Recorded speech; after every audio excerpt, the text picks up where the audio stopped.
Doom, doom, doom, doom, be doom, be doom, doom, doom, doom, wah. Hello, ladies and gentlemen, welcome to Thor News Economic Doomland. And guess what? The global debt balloons to an all-time high of $152 trillion. The IMF warns. Well, hey, that's not that big a deal. Can't the globe just get a better job?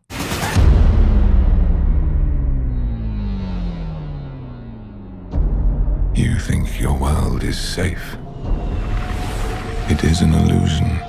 I'm only burning my half. All you care about is money.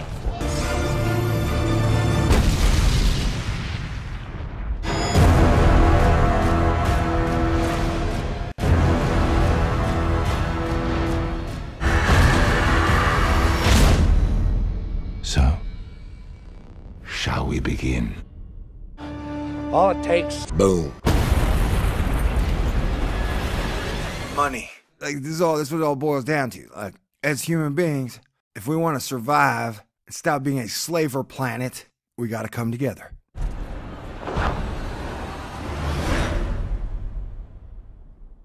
This is a Thor News presentation. Hit the button, baby.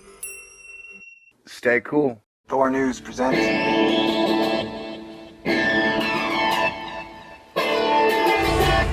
Guys, I'm bringing the party to you. Hello, ladies and gentlemen. Are you ready for a little good-hearted Sunday total fear-mongering? Well, here you go. We'd better come up with a solution to an inevitable problem, or society as we know it will collapse and civilization will deteriorate into lawlessness, madness, rape, and murder. You'd probably lose 80% of all people within the first month through suicide, rape, or murder. What am I talking about? I'm talking about the most fiat currencies in the world are fiat currencies. And if you don't know what a fiat currency is, it's any money that's backed by nothing. Or, as they like to call it, the full faith and confidence of your government, or Japan's government, or China's government, or Europe's government. It's backed by your belief, man. And I don't know if you know this, fiat currencies have a shelf life of about 40 or so years. And Nixon depegged the dollar from gold in 1971. And whereas the 33 fiat currencies throughout history have collapsed in a giant explosion of chaos, never before has a fiat currency, the reserve currency of the world. So we're talking absolute madness, chaos, if we don't solve this problem. And it's looking pretty grim, because right now, you can't get anybody to agree on anything. It's like escalatingly, as we get to the election, half of America hates the other half, and vice versa. And I don't know what to do. As a Christian, the post-2000 Christianity is rapture-based. I had some weird thing with don't try to help society. Don't try to repair society. Don't try to put a new system in place, because Jesus is coming soon, and he's going to teleport the good people out of here straight to heaven, and the bad people shall suffer. And I don't agree with that. And I don't remember anywhere in the Holy Bible, God, Jesus, or the Holy Spirit telling us to just quit and give up and do nothing and wait for the rapture. Personally, I don't believe in the rapture. But I don't think this should be a sticking point, because I don't think the thing that makes me a good man, a good soul, or a good Christian is whether or not you believe in the rapture. And I'm not going to tell you I think it's silly, because that would be insulting. But I do think it's a trick to get people to do nothing. Ladies and gentlemen, we are talking about the CNBC report on the world economy. And guess what? The global debt balloons to an all-time high of $152 trillion. The IMF warns. Well, hey, that's not that big a deal. Can't the globe just get a better job? If the globe can get a job that pays 5 times more than the globe is already making, it could pay off that debt in no time. And when I say no time, I mean like 30 years. And seriously, as you guys are all getting excited about how great Trump is, or how evil Hillary is, or how great Hillary is, or how evil Trump is, when was the last time you heard a politician even mention paying off our national debt? It's been a long time. And you know why, don't you? I'm not going to say it. So yeah, dude. So that's the deal. That is the true fear right there. When people accuse me of fear-mongering over comets or asteroids, even though I'm telling jokes the whole time. I'm like, no. If I was going to fear-monger over something, it would be economics. Because it is a certainty that at some point, the global economy will collapse under its own weight and malfeasance. And so as I said before, humanity is stuck in this point where it is dead set on not improving anything. We are divided wholeheartedly, but we are not yet conquered. I guess I should read this stupid-ass article. The world is awash with $152 trillion of debt liquidity, according to the International Monetary Fund, an all-time high, which sits at more than double the balance at the start of the century. Okay, so they're basically saying, since the year 2000, we've doubled our debt. So we went from like 75 trillion to 152 trillion in 16 years. Who does the world owe this money to? Martians. The world owes the money to Martians. If people knew that, they'd probably ask for a lower interest rate. I mean the people, not the banks. The banks are already at about as low an interest rate as you can get. So you guys can all go on and on about how great the Republicans are and how great the Democrats are. They're the same turd, bro. The exact same turd. So you guys are debating over which is the lesser of two zeros. And they're both the same. This debt mountain, as of 2015, represents 225% of gross domestic product. Oh, hey, great. Up from 200% in 2002, and signifies the extent to which increases in borrowing have outpaced economic growth during that period. While the Washington, D.C.-based organization emphasized that there is no exact science to knowing how much debt is too much, it has urged governments in certain countries to tackle excessive private debt levels. A prolonged period of low interest rates, initiated when central banks slashed benchmarks as part of the toolkit engaged to counter the effects of global financial crisis, has seen many corporates take advantage of the favorable terms to issue aggressive levels of debt. And then they leverage that shit through the roof. Yet the ongoing low interest rate environment has also made it more challenging to erode outstanding debt balances, which can be more easily repaid in a climate of higher inflation.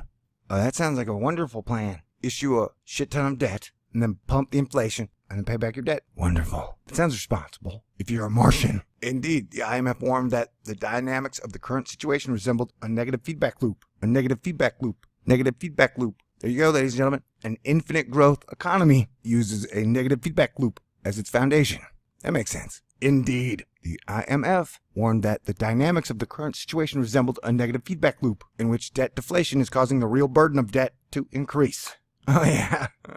Leading to poor economic growth and yet further deflation.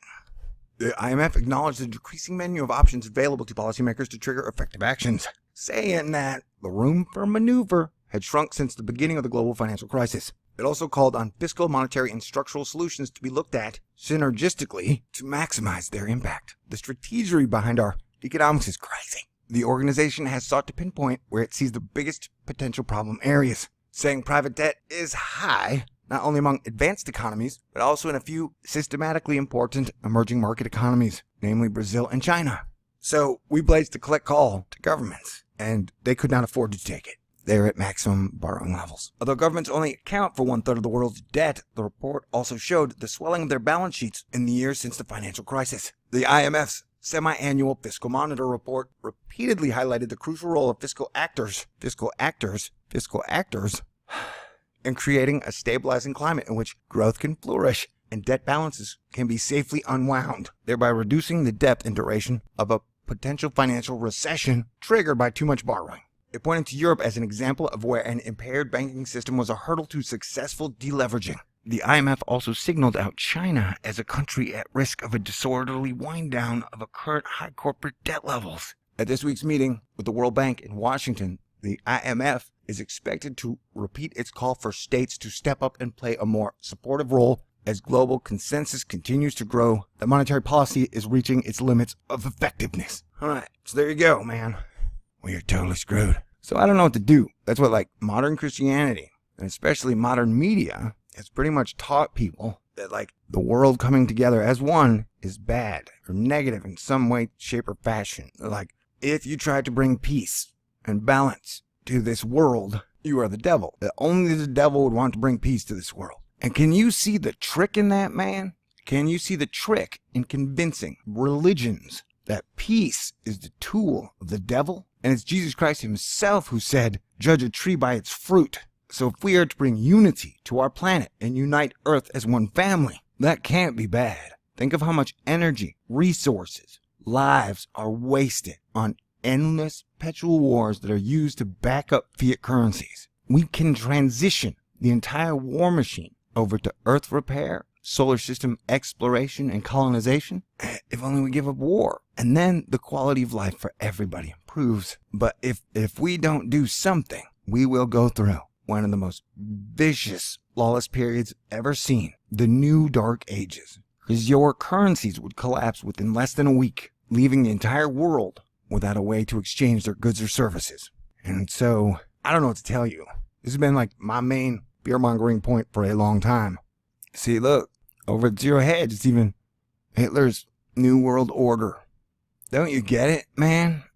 By convincing the world that any type of order in the world is evil, we guarantee a world based on disorder, chaos, discord, strife, unhappiness, deception. They basically told everybody, any type of order in the world is bad. Any type of balance is evil. A peaceful, united world would be horrible. Would be straight from Beelzebub and Lucifer and Cthulhu. I don't know what to tell you, man, except for don't fall for it. Anyway, the story depresses me. Peace out. Your fearmonger number one. Everything burns. Party dance time.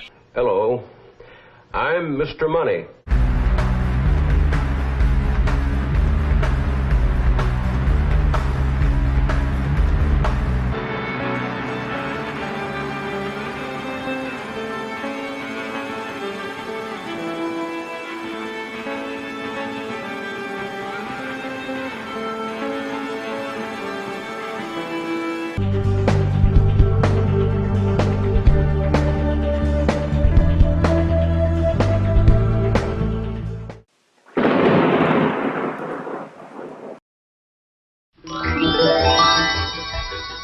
Dragon's Lair, the fantasy adventure where you become a valiant knight on a quest to rescue the fair princess from the clutches of an evil dragon.